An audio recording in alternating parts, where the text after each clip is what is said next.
I don't think the Fed can take much off of its worry list.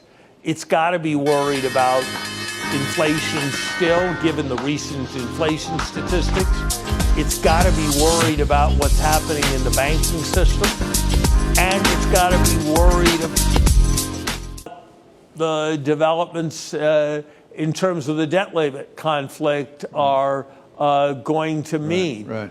I'm surprised and disappointed that this situation has continued to linger as long as it has, with the bank stock down 95% and various other credit indicia of it in a problematic direction. How the 2008 global financial crisis played out.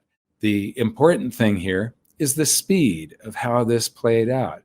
There was 5 months, 6 months, 4 months, 2 months between these crises, 8 days, 1 day, 11 days, 1 month, 1 month, 1 month, 1 month, 1 month, and 4 months. So you can see it started off slow and then it all started happening at once. Now, I'm going to take you to how it's happening this time around. March 8th, 2023, Silvergate Capital, they voluntarily closed, but basically they had reached insolvency and decided to unwind. So Silvergate.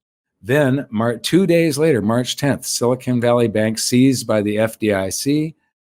Then 2 days later, Signature Bank seized by regulators. And 1 day after that, FDIC creates Bridge Bank, and the president declares that deposits are safe. They were within a day of failing when this happened.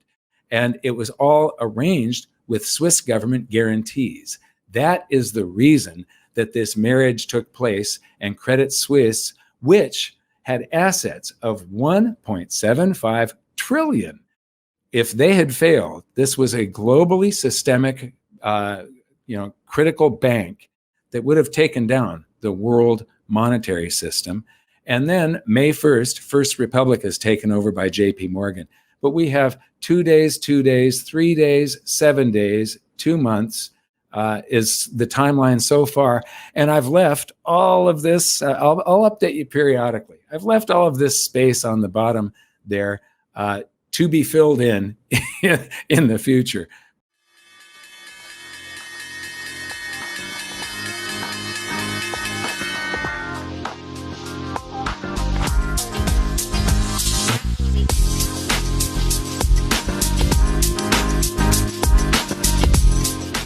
Saat ini Bank Sentral Amerika Federal Reserve, atau yang dikenal dengan The Fed, menghadapi dua persoalan besar dan pelik, yaitu krisis perbankan dan krisis hutang pemerintah Amerika. Setelah kebangkrutan FRC, First Republic Bank, diprediksi bakal lebih banyak lagi bank Amerika menyusul kolaps. First Republic bukanlah sebuah bank kecil, mereka adalah bank pemberi pinjaman kedua terbesar dalam sejarah Amerika yang pernah kolaps setelah Washington Mutual Bank. First Republic akhirnya diakuisisi oleh JP Morgan dengan harga diskon yang sangat besar mengingat besarnya aset investasi beresiko yang merugi dalam pembukuan First Republic Bank. Nilai pasar First Republic tahun lalu tercatat lebih dari $100 miliar, namun setelah mengalami penurunan tajam pada bulan lalu nilainya susut hingga $20 miliar saja. Dalam kesepakatan akuisisi ini, JP Morgan hanya butuh menebus sekitar $11 miliar yang dibayarkan kepada FDIC. Lembaga Penjamin Simpanan Amerika. Sebagai pemanis akuisisi, setelah menerima uang tersebut, maka FDIC diharuskan memberi pinjaman kembali sebesar puluhan miliar dolar kepada JP Morgan. Jadi JP Morgan hanya keluar dana $11 miliar dan mereka mendapatkan aset First Republic Bank senilai ratusan miliar dolar. Sungguh suatu deal yang sangat manis, bukan? Ini akan tercatat dalam sejarah akuisisi terbesar entah siapapun sponsor yang berada di belakang deal spektakuler. Barangkali tidak banyak yang menyimak setiap kali krisis keuangan datang. Pada endingnya JP Morgan selalu menjadi pihak yang diuntungkan. Krisis apapun itu biasanya memberi kesempatan kepada banyak politisi menjadi lebih kaya dengan menggunakan kekuasaannya untuk mendapatkan akses informasi untuk menghasilkan uang banyak. Mereka jual saham First Republic sebelum bangkrut dan beli saham JP Morgan sebelum beritanya beredar luas di pasar dan praktek begini bukanlah hal baru. Tapi itu adalah cerita lain. Oke, bagaimanapun kali ini nampaknya Amerika bukan saja sekedar mengalami krisis perbankan, tapi krisis ini lebih lanjut dapat memicu kejatuhan ekonomi Amerika, mengingat Bank First Republic ini termasuk bank regional besar yang banyak menyalurkan pinjaman lokal melalui penyaluran kredit perumahan, pinjaman usaha, dan pinjaman pendidikan. Pada bulan April lalu Menteri Bendahara Keuangan Amerika Janet Yellen sudah mengingatkan kemungkinan adanya resiko turbulensi krisis perbankan kemungkinan terjadi dalam waktu dekat dan menenangkan masyarakat dan pasar untuk tidak panik menghadapi resiko sistemik keuangan ini. Our national debt is high, too high, and the problem is getting worse, not better. We are now $31 trillion in debt. That is more than the size of the entire American economy, 20% more.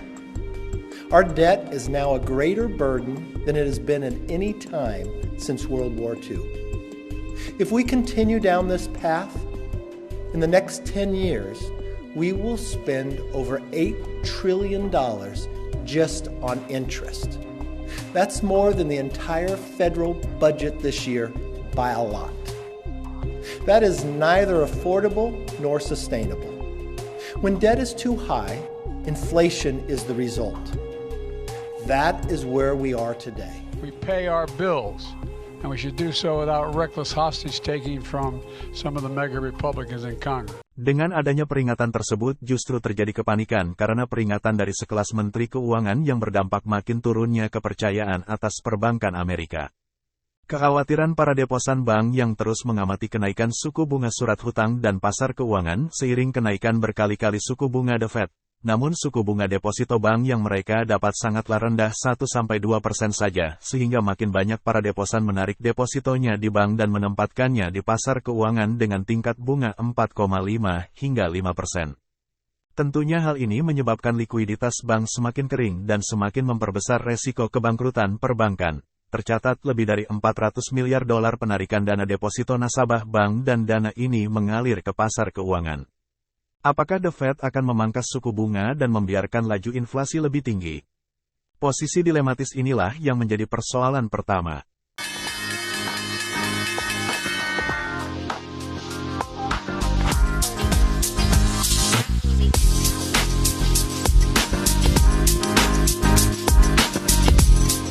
Persoalan kedua yang membayangi ekonomi Amerika saat ini adalah krisis potensi gagal bayar hutang pemerintah federal Amerika.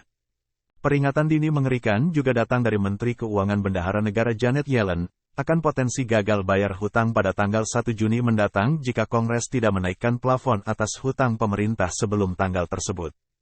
RUU kenaikan plafon hutang saat ini masih menjadi pembahasan dan perdebatan panas di Kongres. Proposal tambahan plafon kenaikan hutang yang diajukan Gedung Putih sebesar $1,5 triliun. Kongres juga mengajukan syarat pemotongan pengeluaran dalam mata anggaran federal dalam jumlah besar sebagai syarat yang harus dipenuhi pemerintah dan belum disepakati dalam kompromi politik ini. Persoalan kedua yang membayangi ekonomi Amerika saat ini adalah krisis potensi gagal bayar hutang pemerintah federal Amerika. Peringatan dini mengerikan juga datang dari Menteri Keuangan Bendahara Negara Janet Yellen, akan potensi gagal bayar hutang pada tanggal 1 Juni mendatang jika Kongres tidak menaikkan plafon atas hutang pemerintah sebelum tanggal tersebut. RUU kenaikan plafon hutang saat ini masih menjadi pembahasan dan perdebatan panas di Kongres. Proposal tambahan plafon kenaikan hutang yang diajukan Gedung Putih sebesar $1,5 triliun. Kongres juga mengajukan syarat pemotongan pengeluaran dalam mata anggaran federal dalam jumlah besar sebagai syarat yang harus dipenuhi pemerintah dan belum disepakati dalam kompromi politik ini. Salah satu paket mata anggaran yang paling krusial dan pelik menjadi sorotan adalah anggaran pertahanan militer Amerika. Sudah jadi rahasia umum bahwa para politisi Amerika sangatlah terikat pada kontraktor industri pertahanan militer ini sebagai bancaan dan pencucian uang mesin politik. Besarnya anggaran pertahanan militer Amerika sangatlah luar biasa, bahkan melebihi jumlah total anggaran militer terbesar 10 negara urutan di bawahnya. Sungguh luar biasa bukan? Jadi pertanyaan selanjutnya, kemanakah perginya itu duit? Inefisiensi dalam industri atau masuk kantong para politisi? Mengingat hingga saat ini Amerika dan kolektif West-nya masih keteteran menghadapi mesin perang Rusia di Ukraina. Padahal anggaran pertahanan Rusia hanyalah 10% dari anggaran Amerika. Ini adalah merupakan bagian pembahasan cerita menarik lainnya di lain waktu.